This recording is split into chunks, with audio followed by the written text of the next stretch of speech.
កម្ពុជាសាធារណរដ្ឋកូរ៉េបដិញ្ញាពង្រឹងកិច្ចសហប្រតិបត្តិការ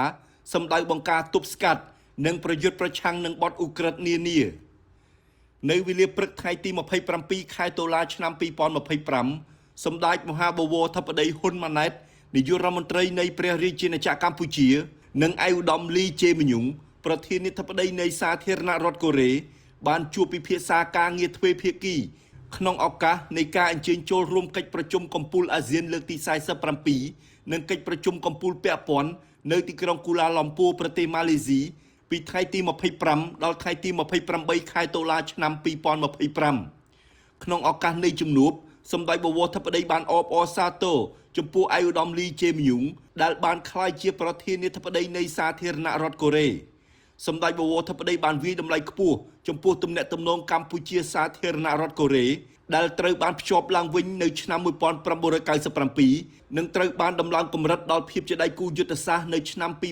2024ដែលបានធ្វើឲ្យទំនាក់ទំនងទ្វេភាគីកាន់តែមានភាពរឹងមាំនិងស៊ីជម្រៅហើយកិច្ចសហប្រតិបត្តិការក៏កាន់តែរីកចម្រើនគួរឲ្យកត់សម្គាល់ស្ទើរគ្រប់វិស័យថ្នាក់ដឹកនាំទាំងពីរបានពិភាក្សានិងផ្លាស់ប្ដូរយោបល់គ្នាលើវិស័យសំខាន់មួយចំនួនដូចជាវិស័យការពារជាតិនិងសន្តិសុខពិសេសការប្រយុទ្ធប្រឆាំងនឹងឧក្រិដ្ឋកម្មឆ្លងដែននិងការប្រយុទ្ធប្រឆាំងនឹងបទឆបោកតាមប្រព័ន្ធបច្ចេកវិទ្យាថ្នាក់ដឹកនាំទាំងពីរបានចាត់ទុកថាវិស័យសន្តិសុខក្លាយជាវិស័យដែលមានភាពប្រទាក់ក្រឡានិងមានចរិតលក្ខណៈជាតំបន់និងសកលដែលទាមទារនូវកិច្ចសហប្រតិបត្តិការយ៉ាងខ្លាំងក្លាពីបណ្ដាប្រទេសជាច្រើនទន្ទឹមនឹងការទទួលស្គាល់នៅកិច្ចសហប្រតិបត្តិការជាច្រើនឆ្នាំកន្លងមករវាងអាជ្ញាធរនៃប្រទេសទាំងពីរដែលបានសម្រេចនៅលទ្ធផលជាផ្លែផ្កាជាច្រើនថ្នាក់ដឹកនាំទាំងពីរក៏បានពិភាក្សានិងផ្លាស់ប្ដូរទស្សនៈគ្នាទៅវិញទៅមក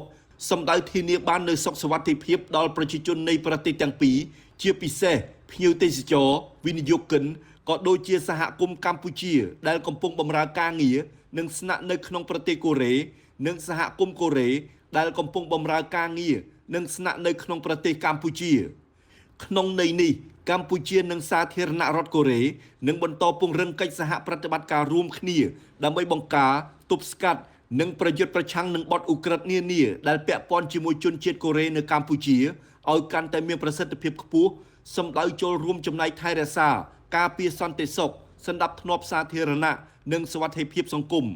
លើពីនេះកម្ពុជាសាធារណរដ្ឋកូរ៉េនឹងបន្តពង្រឹងការផ្សព្វផ្សាយព័ត៌មាន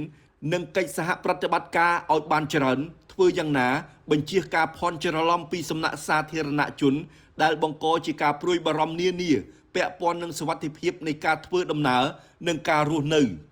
ថ្នាក់ដឹកនាំទាំងពីរក៏បានឯកភាពជាមួយនឹងគំនិតផ្ដួចផ្ដើមបង្កើតក្រុមការងារចំពោះកិច្ចចម្រុះកម្ពុជាកូរ៉េ